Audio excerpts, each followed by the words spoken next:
শাখার lieutenant colonel অবসরপ্রাপ্ত আবু জুবায়ের উল্লাহ স্যারকে তার মূল্যবান বক্তব্য দেওয়ার জন্য বিনীতভাবে অনুরোধ রাখছি। বিসমিল্লাহির রহমানির রহিম। আমি ধন্যবাদ দিচ্ছি সভাপতি হারুনুর রশিদ ভাইকে, উপস্থিত গণ্যমান্য ব্যক্তিবর্গ এবং সাংবাদিক ভাইরা, আসসালামু আলাইকুম। আমি অত্যন্ত আনন্দিত আজকে এই অনুষ্ঠানে অংশগ্রহণ করার জন্য। আমি নিজে সেনাবাহিনীতে চাকরি করেছি, এটা বড় কথা না, বাট আমি জাতিসংঘ মিশনে 2টা মিশনে কাজ করেছি। তো জাতিসংঘ মিশনের উপকারিতা হলো, আমরা 5 অগাস্টে সেনাপ্রধান যে সিদ্ধান্ত নিয়েছে যে স্বৈরাচারের পক্ষ থাকবে না, এটা হচ্ছে জাতিসংঘ মিশনের কাজ করার অভিজ্ঞতার আলোকে। উনি বিদেশে গিয়েছেন, মিশন করেছেন, দেখেছেন জাতীয় পর্যায়ে যখন গোলমাল শুরু হয়, 2টা পক্ষ যখন মারামারি করে দেশ ধ্বংসের পথে নিয়ে যায়, ওইটা কিভাবে সমাধান করতে হয়, জাতিসংঘের পক্ষ থেকে শান্তি মিশনে গিয়ে উনি ওই কাজটি করেছেন বলেই এইখানে 5 অগস্টে কারেক্ট সিদ্ধান্ত নিতে পেরেছেন। এই জাতিসংঘ মিশন আমাদের 168 জন জীবন দিয়েছে, সেনাবাহিনী, পুলিশ বাহিনী আর নেভি, এয়ারফোর্স। কিন্তু তার বিনিময়ে আমরা বিপুল অভিজ্ঞতা অর্জন করেছি, বিপুল সম্মান অর্জন করেছি পৃথিবী জুড়ে, যে আমরা কত সুশৃঙ্খল একটি জাতি, সুশৃঙ্খল একটা সেনাবাহিনী, যারা কিনা পৃথিবী জুড়ে যে কোনো পর্যায়ের অশান্তিকে শান্তিতে পরিণত করার জন্য পারঙ্গম ছিল এবং প্রমাণিত হয়েছে। তো আমরা সেই বিষয়ে গর্ববোধ করি। আমাদের আজকের অনুষ্ঠানের যে সভাপতি হারুন ভাই যে প্রতি বছর এই কাজটি করেন, আমি ওনাকে সেলুট জানাই আমার অন্তর থেকে, যে উনি স্মরণ করিয়ে দেন সবাইকে বাংলাদেশের যে সেনাবাহিনী কতখানি কন্ট্রিবিউট করেছে পৃথিবীতে শান্তি আনার জন্য।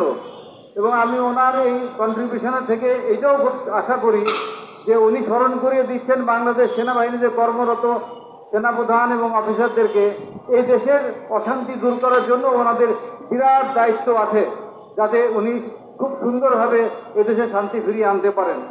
এবং আমাদের ভিতরে যে অনেকই বিদেশি শক্তি কাজ করছে, যারা বৈদেশিক গোয়েন্দা বাহিনীর দ্বারা আক্রান্ত এবং যারা এদেশে গোলমাল সৃষ্টি করে ডক্টর ইউনূসের সরকারকে অপ্রতিষ্ঠিত করতে চাচ্ছে, এই জন্য আমি চাবো যে আমরা সবাই মিলে ওদেরকে চিহ্নিত করা, যারা ব্রিটিশের গোয়েন্দা বাহিনীর হানি ট্র্যাপে জড়িত, এবং তাদেরকে আইডেন্টিফাই করে দ্রুত আমাদের লাইন থেকে আমাদের যে মানে সরকারি যে অনুষ্ঠান আছে তাদের থেকে তাদেরকে সরাই দেওয়া, সরকারি কোনো কার্যক্রম যেন তারা থাকতে না পারে।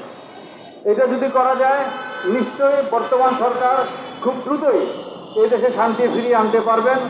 আমরা চেষ্টা করছি, আমরা দেখতে পাচ্ছি যে ওনারা সর্বাত্মক চেষ্টা করছেন।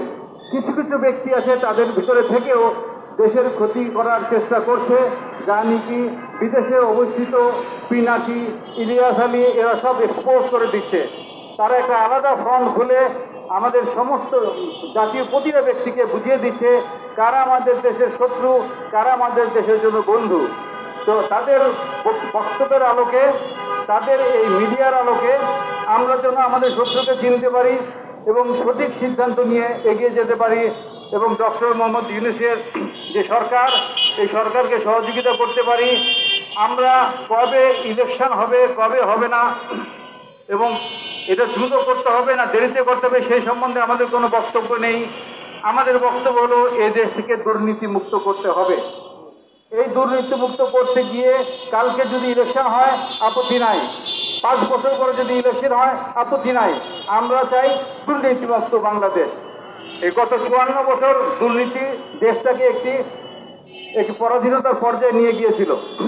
আর কিছুদিন থাকলেই দেশটা হয়ে যেত সিকিমের মতো আরেকটা দেশ। আমাদের পাসপোর্ট চেঞ্জ হয়ে যেত, আমাদের ফ্ল্যাগ চেঞ্জ হয়ে যেত, আমাদের নাগরিকত্ব চেঞ্জ হয়ে যেত।